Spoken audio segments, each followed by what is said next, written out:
तार सुंदर प्रलेप आम प्राय गलु चंदन बोली है परी गोला गोला चंदन को बोली है परी अनुभूत होउची। आज वर्षा जेते ओदा कले भी देह को मन ओदा ही नथिला जे पर्यंत आपण को देखि नथिलु। आपणकर दर्शन ही मन को संपूर्ण भाव रे स्नात करदेला।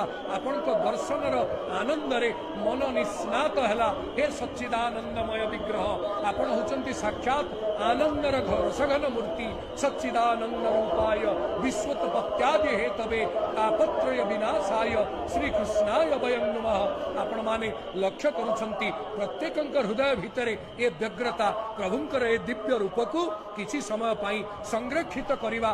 पुणी भविष्यत रे जेतेबेले इच्छा हबो टिके ताकू देखि परिबा। उत्तुंग नासा पुटरे दीर्घ दृष्टि पकाउछंती समग्र ब्रह्मांडर दृष्टि जहांकर कटाक्षरु छुटी आसुची से दृष्टि रे प्रतिहत स्थिति नहीं। अप्रतिहत दृष्टि निरवच्छिन्न दृष्टि अखंडिता दृष्टि से दृष्टिर कटाल रे जीए रही जिवे से उद्धार पाई जिवे। कहले केमितिया ये प्रभु ना ये प्रभु साक्षात समस्त को मुक्ति प्रदान कला वाला मोक्ष दाता जनार्दन।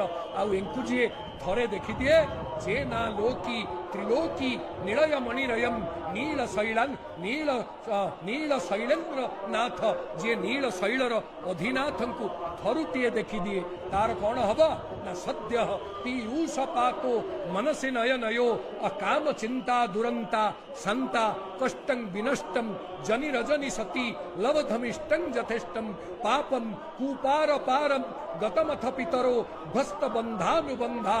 आउ जे ना लोकी त्रिलोकी निलय मणिरयम नील शैलेन्द्रनाथ तांको दर्शन करी आमे अमृतत्व लाभ कलु आनंद लाभ कलु उष्णतार शीतलतार प्रलेप लाभ कलु।